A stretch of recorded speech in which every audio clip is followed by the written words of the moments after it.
열길 물속은 알아도 한길 사람 속은 모른다더니 저는 10년간 한 입을 덮고 산 남편의 진짜 모습을 전혀 몰랐던 것 같습니다.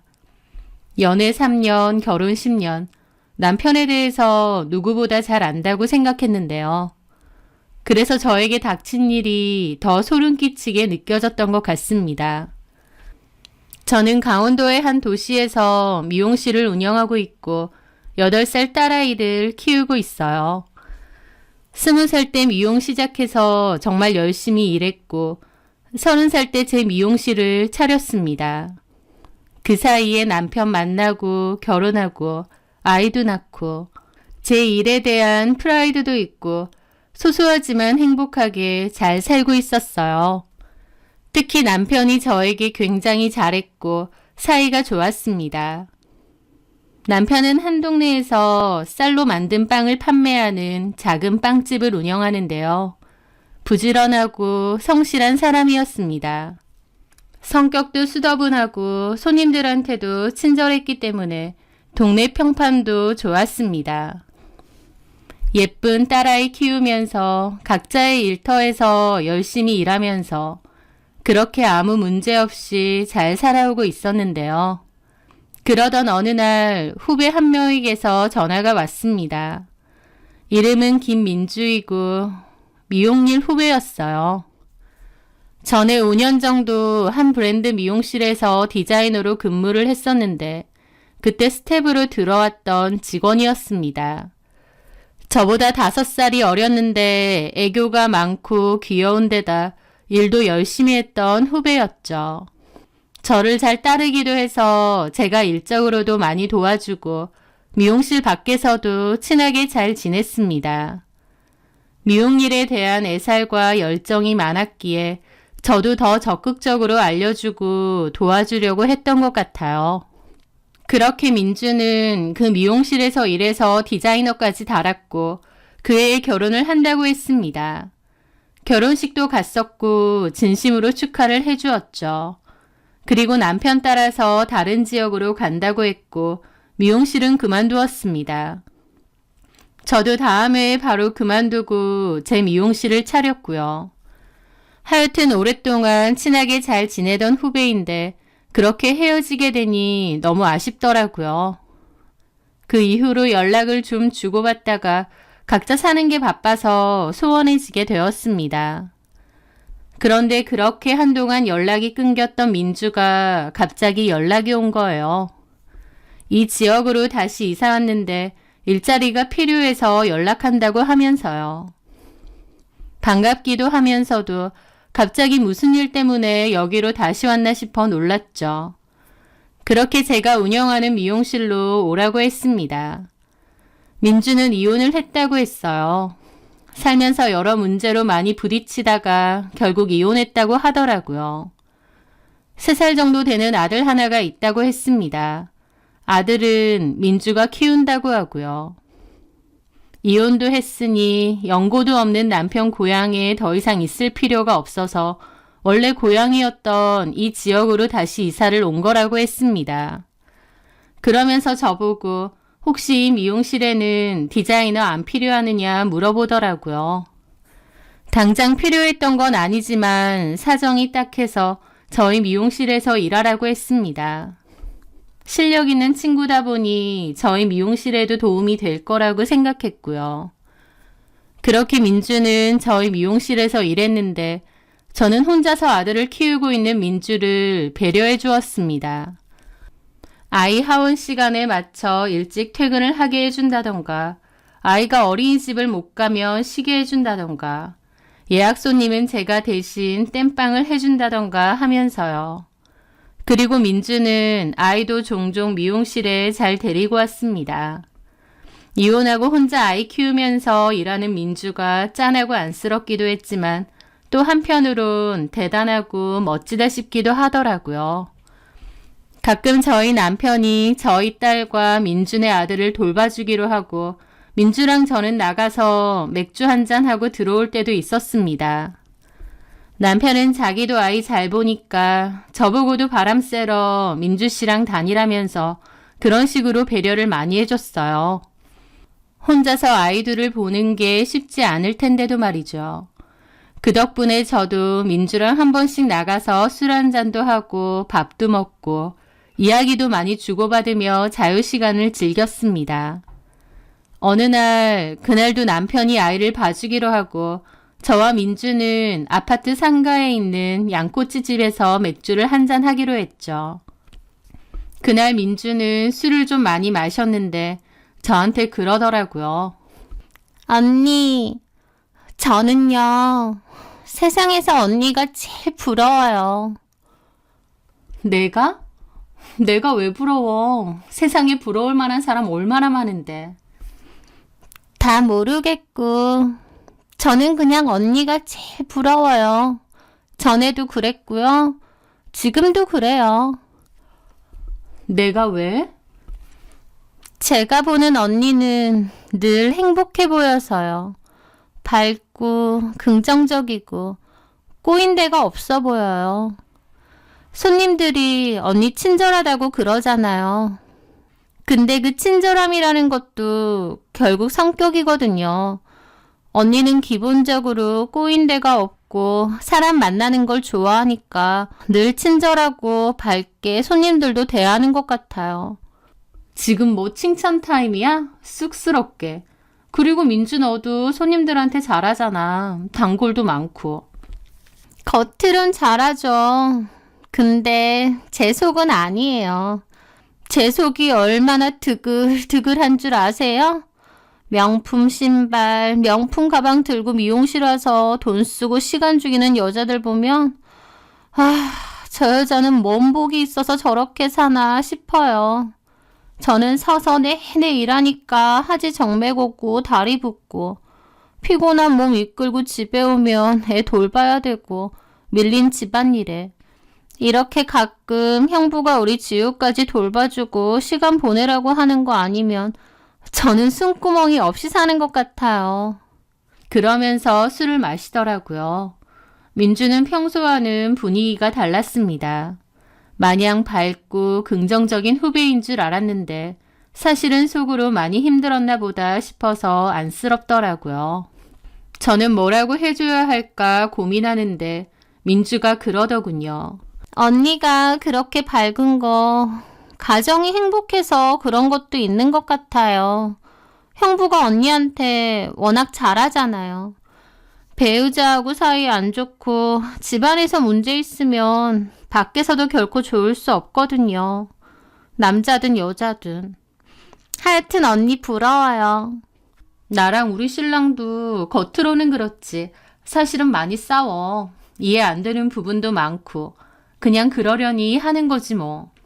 어쨌든 형부 같은 남자 별로 없어요. 그건 언니도 알죠? 제 전 남편이 형부 같은 남자였으면 저 이혼 안 했어요. 그렇게 민주는 씁쓸한 얼굴로 술을 마셨고 저는 민주가 많이 지쳤나 보다 싶어서 안타까웠습니다. 어쨌든 그 후로도 민주는 저희 미용실에서 함께 잘 일했습니다. 그렇게 한 1년 반 정도 일했을 때 민주는 자기도 미용실을 차려서 나가고 싶다고 하더라고요. 그러면서 도의적으로 저희 동네에는 안 차리고 옆 동네 가서 차릴 거라고 하면서요. 실력도 있는 친구고 독립하고 싶어 하니 저도 응원해 주었습니다. 그런데 나중에 보니까 옆 동네가 아니라 같은 동네에 미용실을 차렸더라고요. 심지어 그렇게 멀지 않은 곳이었습니다. 저희 가게에서 대각선으로 2블럭 정도 떨어진 곳인데 거기에는 남편 빵집이 있는 건물이기도 합니다. 물론 저희 동네에 제 미용실 하나만 있는 것도 아니고 미용실은 꽤 많죠. 그리고 저희 가게에 있다가 독립한다고 해서 제 눈치 보고 꼭 멀리 차려야 되는 법은 없고요. 하지만 사람과 사람 사이에 어떤 기본적인 도리 같은 게 있잖아요. 같은 업종인데다 제가 많이 가르쳐줬고 또 분명 옆 동네에 차린다고 했었는데 너무 가깝게 차린 게 좀 기분이 묘하더라고요. 게다가 저한테 처음에 말할 때는 분명 옆 동네에 받은 곳이 있다고까지 했거든요. 저도 같이 자리 받고 위치 괜찮은 것 같다고도 했고요. 그런데 거기가 아니라 떡하니 한 동네의 미용실 준비를 하는 겁니다. 민주는 저에게 먼저 막 변명하듯이 얘기를 하더군요. 자기가 원래 봐둔 옆 동네 매물은 이런저런 이유로 자리가 별로더라. 그래서 고민이 많았는데 부동산 아저씨가 여기를 마침 추천해 주더라.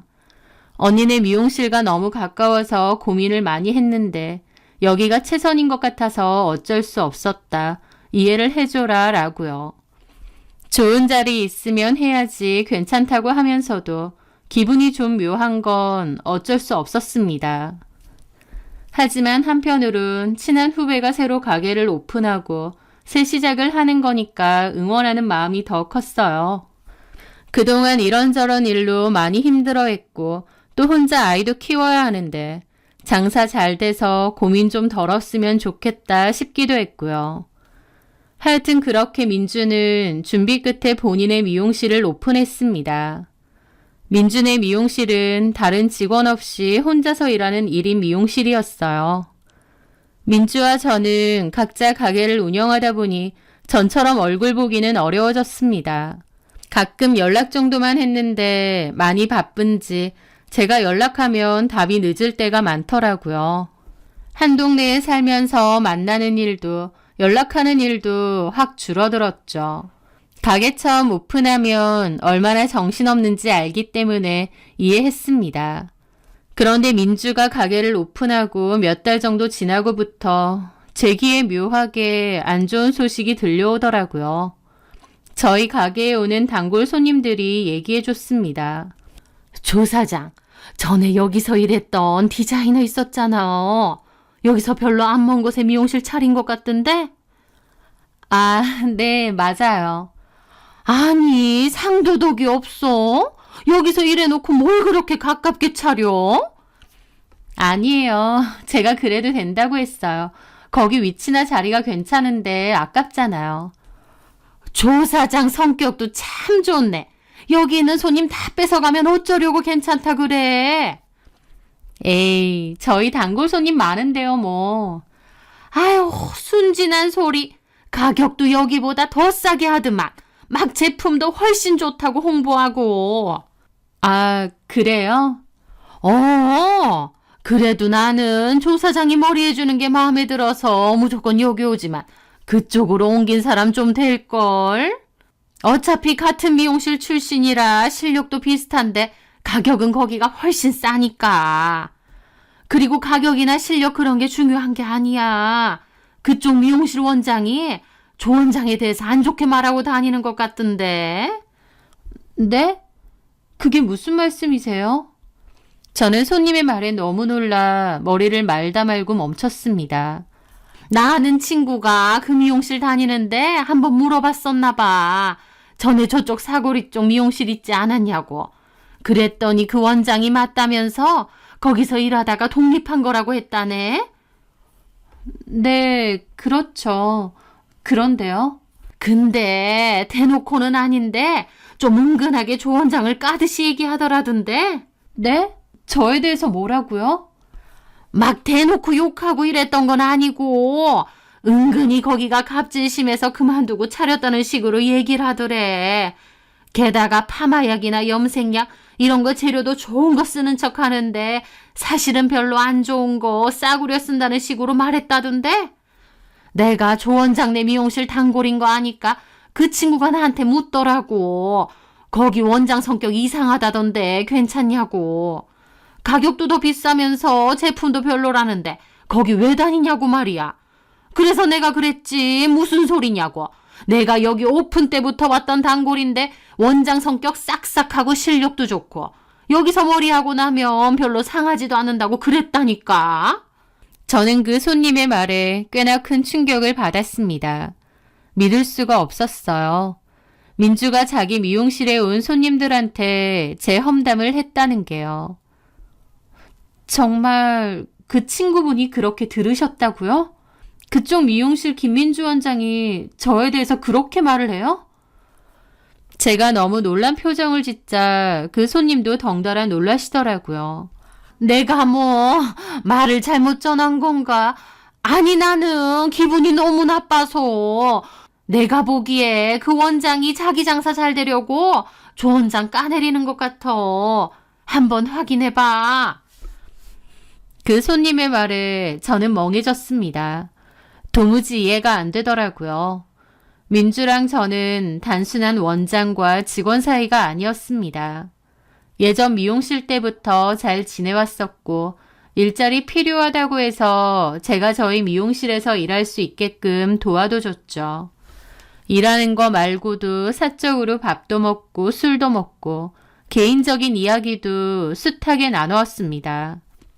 민주가 미용실 오픈한다고 했을 때 제가 고가의 미용 기구도 제 사비로 선물해주고 오픈날 화분도 사다 줬습니다. 그냥 단순한 원장 직원 관계라던가 선후배의 관계가 아니라 정말 친하고 돈독한 언니 동생 같은 사이라고 생각했거든요. 그런데 그런 민주가 뒤에서 제 욕을 했다니요. 의도적으로 저희 미용실을 까내렸다니요. 믿기지가 않더라고요. 그렇다고 그 손님이 없는 소리를 지어내서 저한테 말하실 것도 아니잖아요. 저는 이걸 어떻게 해야 하나 고민이 많았습니다. 대놓고 물어볼까 싶다가도 제 성격이 그런 성격이 못 되거든요. 그래서 끙끙 앓고 고민을 했습니다. 그러다가 남편이 저한테 왜 그러느냐 물어보더라고요. 저는 남편에게 이 얘기를 전했습니다. 그러자 남편은 갑자기 민주욕을 하더라고요. 아주 웃기네. 걔 왜 그래? 아니, 확실한 건 아닌데 왜 그렇게 흥분을 해? 확실한 거 아니긴. 그럴 줄 알았다. 당신이 너무 순진해. 내가 보기엔 김민주 씨 그렇게 착하고 선한 스타일 아니야. 아니, 왜 갑자기 민주에 대해서 그렇게 말해? 여태까지 잘 지내놓고. 나랑 뭘 잘 지내? 그냥 당신이 좋아하는 후배니까 내가 좀 배려해준 거지. 솔직히 같은 동네에 미용실 차린 것부터 난 좀 이해 안 됐어. 자기가 좀 잘해줬냐? 그럼 어련히 다른 동네에 차리던가 아니면 거리라도 좀 멀리 차리던가 엎어지면 코 닿을 때에 떡하니 뭐 하는 짓이야. 하여튼 당신도 민주 씨 너무 믿지 마. 내가 보기엔 사람이 별로 진실돼 보이진 않아. 하면서 무슨 기다렸다는 듯 민주욕을 하는 겁니다. 저는 그 모습에 조금 아차 싶어서 그냥 말을 말았습니다. 어쩌면 그 모든 게 제 오해일 수도 있는데 덮어놓고 민주욕을 같이 하고 싶진 않았거든요. 그런데 제가 민주한테 말하기도 전에 민주가 어떻게 알았는지 저한테 먼저 전화해서 변명 아닌 변명을 하더라고요. 언니, 저에 대해서 언니가 오해를 많이 하고 계신 것 같아요. 저도 그 얘기 들었는데요. 제가 뭐 언니 미용실 욕하고 재료 싸구려 쓴다 이런 얘기했다고. 아, 나도 누구한테 들은 건데. 누가 그래요? 뭐 그냥 건너들었어. 그거 다 오해예요. 제가 그런 얘기를 왜 하겠어요? 제가 바보도 아니고 길 하나 건너면 언니네 가게인데 제가 한 동네 장사하면서 그런 얘기를 하겠나요? 절대 아니에요. 저 그런 소리 안 해요. 하면서 억울하다며 펄쩍 뛰더라고요. 그래서 제가 오히려 안다고 오해 안 한다면서 쩔쩔매며 민주를 안심시켰습니다. 시간이 많이 흘러 나중에는 정말 김민주가 제 욕 엄청 하고 저희 미용실 험담 엄청 하면서 손님 땡겨오려고 했다는 걸 알았는데 그때는 민주가 워낙 펄쩍 뛰니까 다 오해라고 생각했죠. 하여튼 그렇게 지내던 어느 날이었습니다. 친정엄마가 심장 질환으로 인한 부정맥이 있으신데요. 그맘때 잘 쓰러지셔서 병원에 입원을 자주 하셨어요. 오빠랑 언니랑 저랑 번갈아 가면서 엄마를 돌봤는데 회복이 되는 듯해서 퇴원을 해서 지내시다가 어느 날 심장마비로 갑자기 쓰러지셨습니다. 엄마가 연락이 안 돼서 언니가 찾아갔다가 쓰러진 엄마를 안고 부랴부랴 병원을 갔는데 이미 늦은 후였죠. 엄마가 좀 나아지는 듯해서 안심이었는데 태어나고 얼마 뒤 갑작스럽게 돌아가신 거다 보니 너무 충격적이고 기막히고 허망하고 그 슬픔이 이루 말할 수가 없었습니다. 갑작스러운 엄마의 죽음을 받아들이는 게 너무 고통스럽더라고요. 저는 거의 넋놓고 울었고 저희 남편도 장모님이 이렇게 허망하게 가실 줄 몰랐다며 같이 울었습니다. 그나마 오빠와 언니가 정신줄을 잡고 장례 절차를 밟았고요. 그렇게 빈소가 차려졌는데 저는 그때까지도 실감이 안 나서 울고 까무러쳤다가 또 울고 그랬네요. 그렇게 다음날 저는 멍하게 엄마의 영정사진을 보는데 소식을 듣고 민주도 찾아왔습니다. 민주는 도착하자마자 저를 끌어안으며 자기가 더 오열하더라고요. 그 모습에 저도 또다시 오열하고요. 그렇게 한참이나 부둥켜 울고 민주는 오랫동안 제 손을 잡고 뭐라 할 말이 없다며 눈물 어린 위로를 해주었습니다. 100마디의 말보다 저를 위해 흘려주는 그 눈물이 정말 고맙고 위로가 많이 되더라고요.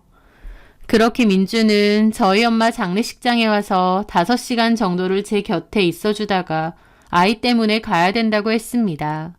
어린이집에 맡겨놨다고 하더라고요. 저는 어서 서둘러 가라고 돌려보내면서 와줘서 정말 고맙다고 했습니다. 저만큼이나 눈이 퉁퉁 부은 민주를 배웅하면서 제 마음속에 남아있던 민주에 대한 의심과 섭섭함은 모조리 없어졌습니다. 한달음에 달려와 저를 위해 펑펑 울어주고 저희 엄마의 명복을 빌어주는 친구인데 더 이상 섭섭하고 자시고 할 마음이 들 리가 없었죠. 그렇게 저는 다시 빈소로 돌아왔고 조문객들을 맞이했습니다. 그렇게 시간이 흘러 새벽이었어요. 빈소에 딸린 작은 방에서 잠깐 쪽잠을 자다가 일어났습니다. 그리고 나갔더니 언니는 영정사진 앞에 앉아 있더라고요. 언니한테 들어가서 한숨 좀 자라고 했습니다.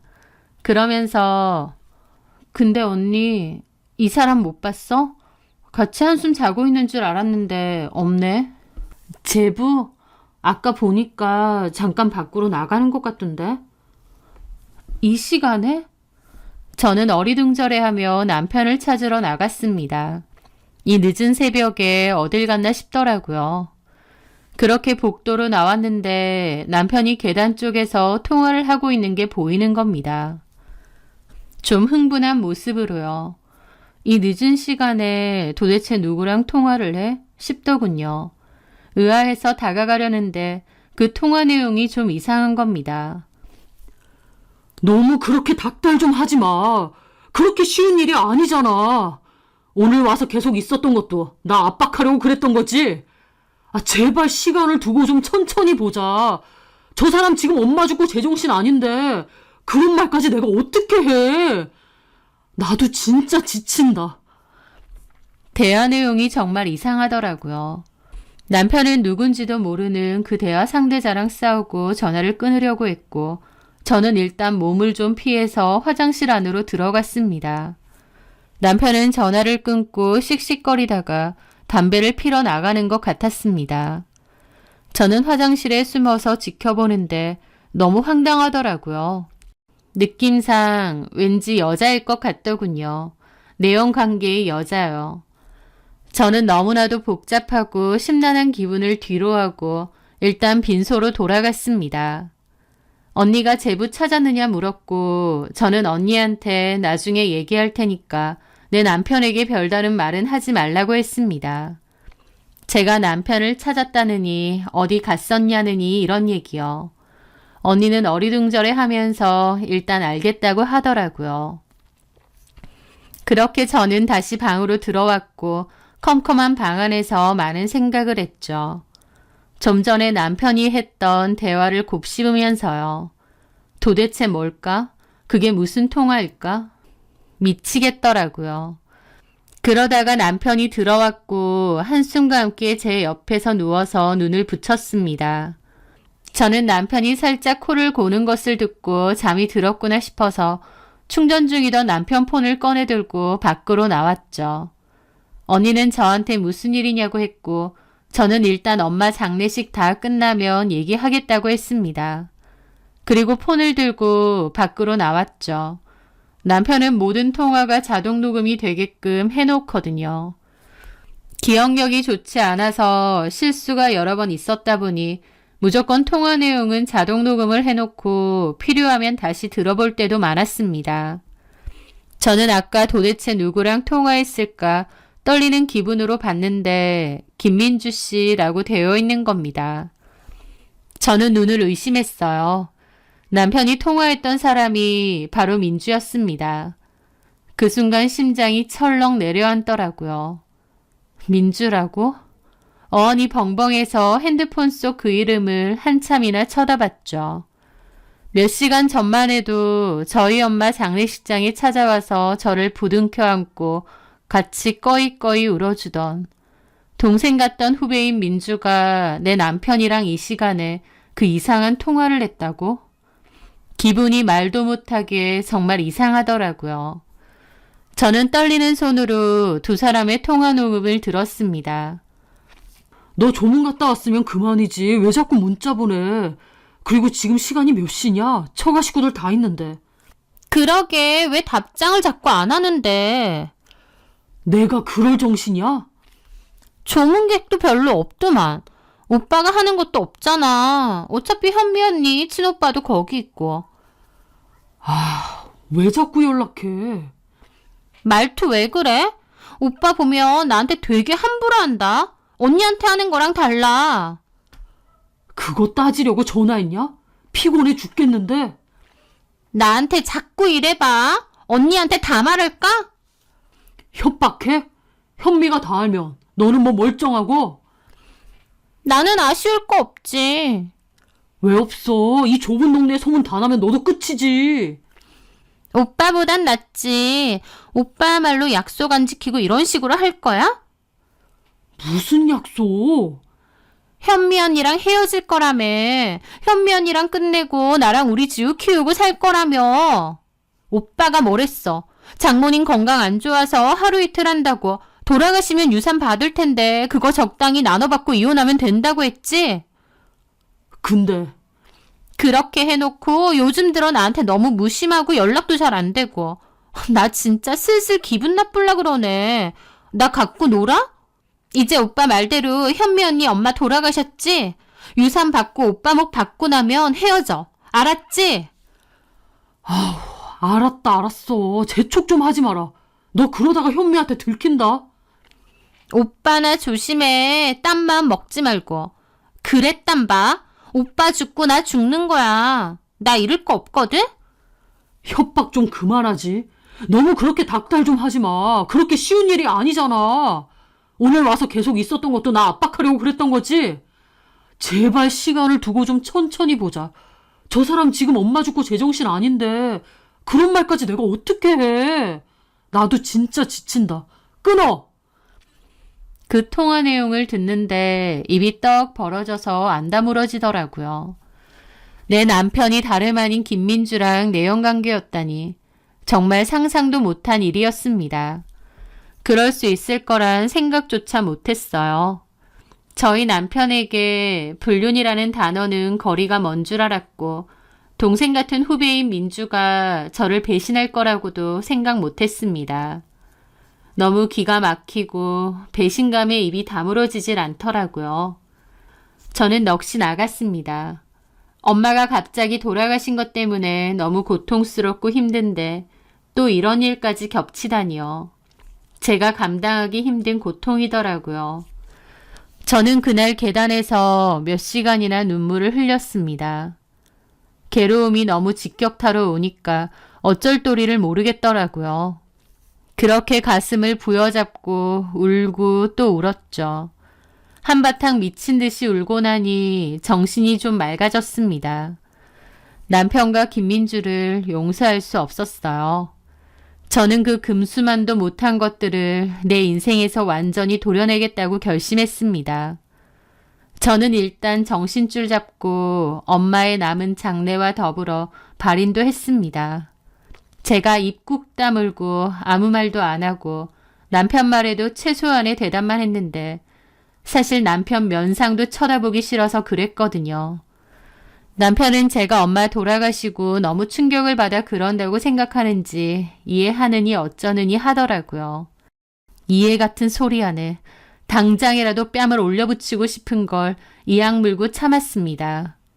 그렇게 모든 장례 절차가 끝이 나고 엄마를 보내드렸어요. 엄마를 잃은 상실감과 더불어 믿었던 남편과 후배의 배신으로 인해 무너질 것처럼 힘들더라고요. 그런데 사람이 오히려 너무 악에 바치면 정신이 살아나는 것 같습니다. 우리 엄마 유산 웃기고 있네. 너네한테 줄 건 개망신뿐이다. 이를 갈았습니다. 저는 그 후 최대한 티를 내지 않고 이혼 및 상간소송을 준비했습니다. 엄마 돌아가시고 얼마 되지도 않았는데 남편이 자꾸 저에게 장모님 사시던 집하고 재산은 어떻게 처리할 거냐, 형제들하고 얘기는 나눠봤냐 하면서 저희 엄마 유산에 관심을 자꾸 가지는 거예요. 만약 김민주와의 그런 일이 없었더라면 그저 사이로서 사후 처리 때문에 물어보는 줄 알았을 겁니다. 하지만 그 시커먼 속내를 다 알았잖아요. 이 더러운 인간이 우리 엄마 유산까지 탐을 내나 싶어서 욕지거리가 나오더군요. 물론 유산은 특유재산이라 남편에겐 권리가 없는데요. 하지만 어차피 제 몫으로도 유산을 받을 거니까 그 몫에서 본인도 좀 챙기려는 것 같았죠. 자기 매장을 좀 더 늘려보고 싶다느니, 사업을 좀 더 확장시켜 보고 싶다느니 입을 털었거든요. 현재는 빵집만 하는데 옆 가게까지 터서 카페도 운영하고 싶어 했습니다. 베이커리 카페로요. 그냥 빵집으로만은 장사가 좀 부진하다며 좀 더 확장을 시켜보고 싶어 하더라고요. 우리 엄마 유산으로 저딴 소리를 하네 싶어서 너무 열받는 겁니다. 김민주와의 불륜 사실을 몰랐으면 남편이 가장으로서 더 열심히 잘해보고 싶어서 그런가 보다 할 테지만 모든 사실을 알고 나니 나랑 헤어지고 김민주랑 새살림 차리고 싶어서 수쓰는구나 싶어서 역겹더라고요. 한편으론 남편이 먼저 나서서 저한테 김민주 욕을 그렇게 했었잖아요. 그게 다 의심 안 받으려고 그랬구나 싶어서 더욱 가증스럽더라고요. 그런데 저는 남편의 말에 그랬습니다. 사업 더 확장시키면 좋지. 한번 해봐. 엄마 유산은 좀 이따가 오빠랑 언니랑 만나서 얘기하고 정리해봐야지. 그럼 당신이 나 좀 도와줄 수 있는 거지? 도와주고 말고가 어딨어, 부부 사이에. 제 말에 남편은 얼굴이 환해지더라고요. 고마워 자기야. 내가 진짜 열심히 할 거고 장모님께도 늘 감사하는 마음으로 열심히 살게. 그렇게 남편은 제가 도와준다고 생각했는지 적극적으로 일을 벌렸습니다. 저는 그저 가만히 지켜보면서 조용히 변호사 만나서 상담하고 소장 쓰면서 이혼 준비했습니다. 그렇게 남편이 대출을 해서 새 기계도 드리고 옆가게 확장 이전 및 베이커리 카페로 준비를 시작했습니다. 그러면서 저한테 언제쯤 유산 정리가 되겠느냐, 장모님 사시던 아파트 시세가 좋던데 빨리 내놔야 되지 않겠느냐 그러는 겁니다. 그래서 제가 남편 얼굴을 빤히 보다가 이혼 서류 내밀었습니다. 자, 이게 뭐야? 이혼하자 우리. 뭐라고? 남편은 마른 하늘에 날벼락이라도 맞은 양 몹시 놀라더군요. 갑자기 무슨 이혼이야? 너 김민주랑 바람났잖아. 어? 남편이 눈이 동그래진 채로 일시정지가 되더라고요. 내가 모를 줄 알았어? 너 김민주랑 바람났잖아. 그러면서 나한테 뭐? 엄마 유산 받아서 그걸로 네 사업 자금을 해달라고? 웃기고 있네. 너 같으면 그렇게 하겠니? 내가 너한테 줄 수 있는 건 이혼 서류랑 상간소송 소장뿐이야. 알았어? 그 말에 남편은 숨도 못 쉬고 입 벌린 채 저를 보다가 갑자기 그러는 겁니다. 어떻게 알았어? 김민주가 말했어? 뭐라고? 김민주가 말한 거지? 그러면서 얼굴이 구겨지는 겁니다. 지금 그게 중요해? 그래서 네가 김민주랑 바람 안 폈냐고. 김민주, 여보, 미안해. 내가 잘못했어. 내 얘기 좀 들어봐. 김민주 그게 작정하고 나를 꼬셨어. 꼬시고 들이댔어. 나도 그러면 안 되는 거 알고 처음엔 이러지 마라 그랬어. 그런데 그렇게 몸으로 들이대니까 나도 잠깐 정신이 팔린 거지. 내가 미친 거지, 여보. 내가 사업 확장하고 싶은 거 김민주랑 아무 상관없어. 내가 대가리에 총 맞았어. 당신이랑 헤어지고 김민주랑 잘해보려고 하게. 나는 그저 그 꽃뱀 같은 여자한테 깜빡 당한 거야. 라는데 너무 찌질하고 비겁해 보여서 할 말이 없어졌습니다.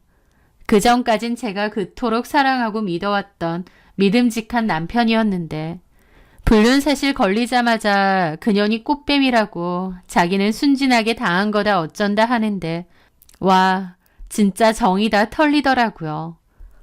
당신이 그래서 바람 피웠다는 사실이 없어져? 헛소리 작작해. 여보, 우리 이렇게 헤어지는 건 아니지. 김민주 걔랑 바로 끝낼 거야. 아니야, 나는 진짜 끝내고 싶은데 걔가 나한테 얼마나 협박한 줄 알아? 그게 무서워서 끌려다닌 거야. 그럼 무서울 짓을 왜 해? 선배 언니의 좋은 남편으로 남으면 되는데 누가 너 억지로 김민주랑 바람피랬어? 여보! 너랑 김민주 사이의 스토리는 듣고 싶지도 않아. 중요한 건 너는 우리 가족을 배신한 거고 내 뒤통수를 친 거야. 그리고 나는 너를 용서할 생각이 눈꼽만치도 없어. 저는 자리를 뜨려고 하는데 남편이 무릎 꿇고 제 다리를 붙잡더라고요. 잘못했다느니 한 번만 봐달라느니. 우리 엄마 장례식장에서까지 김민주랑 통화하고 우리 엄마 유산 어쩌고 짓거리고 그래 놓고 뭐가 어째? 이혼해줄 테니 김민주랑 살아. 네 새끼 버리고 김민주 아들 키우면서 잘 살아봐. 그리고 이 집에서도 나가. 이 집 우리 엄마가 해준 집인 거 알지? 좋은 말 할 때 꺼져. 남편은 필사적으로 빌었지만 저는 눈 하나 꿈쩍하지 않았습니다. 그리고 저는 바로 상간소송도 시작했습니다. 더불어 친한 미용실 선배와 손님 몇 명에게 이혼 소식을 전했어요. 남편이 내 후배랑 바람이 나서 이혼한다고요. 제 일은 일파만파 퍼졌고 동네에서도 소문이 다 났습니다. 그 와중에 저랑 친했던 미용실 선배가 화가 나서 김민주 매장에 가서 삿대질하고 퍼붓기도 했어요. 김민주는 그런 일 없다면서 경찰 부를 테니 나가라고 난리쳤는데 그날 김민주네 미용실에 김민주 아들이 다니는 어린이집 학부모도 있었거든요. 순식간에 소문 다 퍼졌죠. 일자리 없을 때 도와줬던 선배네 남편을 뺏은 여자라고요. 그 미용실 연다고 대출도 많이 받았는데 그 일로 인해 소문 다 퍼지고 미용실에도 제대로 타격을 입었습니다. 김민주는 저한테 상간소송까지 받고 나서는 완전 본색 드러내더라고요. 자기가 바람핀 건 맞는데 이렇게 소문내고 다니면 명예훼손으로 고소할 거라고요. 명예가 있어야 훼손이라도 되지 웃기고 있더라고요. 어디 네 마음대로 실컷 해보라고 했습니다. 결론적으로 제가 지인에게 하소연하듯이 말한 것뿐이라 성립도 안 된 것 같았습니다. 김민준의 아들이 다니는 어린이집에도 소문 다 나서 학부모들이 손가락질하고 미용실 운영도 제대로 못하니 결국 임시 휴업 내걸었더라고요. 빚만 잔뜩 남기고 문 닫은 거죠. 남편도 마찬가지였죠. 베이커리 카페로 확장해보겠다고 대출까지 받고 공사도 시작했는데 돈도 없고 소문 다 퍼져서 있던 손님들도 다 끊겼습니다. 둘 다 개망신 당하고 골로 가게 되었습니다. 저희 집에서도 쫓겨나고요. 남편은 그 와중에도 계속 저한테 빌고 이혼하지 말자고 했지만 저는 눈 하나 꿈쩍 안 했습니다. 그렇게 두 사람 상간소송에서 위자료 받고 이혼까지 했어요. 이렇게 된 김에 둘이서 잘해보면 될 건데 그 둘도 개싸움이 났습니다. 남편은 김민주가 이 모든 사실을 다 알렸다고 생각했는지 엄청 원망 퍼붓고 김민주도 제 남편이 지를 갖고 놀았다고 생각했는지 앞장서서 욕하고 다니고 그러더라고요. 똥이랑 설사가 서로 싸우는 게 저런 거구나 싶었습니다. 동네가 뒤집어지게 한바탕 난리가 났었고 그 당사자인 저도 많이 힘들었죠. 그래도 내가 잘못한 거 아니니 당당히 고개를 들자 생각하며 열심히 버텼습니다. 나서서 저를 위로해주고 그것들 지옥 갈 거라고 욕해주시는 손님분들도 많았죠. 그렇게 무사히 이혼을 했고 김민주는 결국 가게 내놓고 이사를 갔습니다. 빚만 잔뜩 남긴 채로요. 여기서 계속 가게를 할 수도 없을 거고 살기도 힘들 테니 옮기는 게 맞겠죠. 남편은 빵집에 맨날 파리만 날리던데 그럼에도 꾸역꾸역 버티고 있더라고요. 그래, 장사 계속해서 양육비나 똑바로 내라 생각하고 말았죠. 저희 집에서도 쫓겨나서 작은 원룸 하나 구해서 산다고 하더라고요. 모든 이혼 절차가 끝이 나고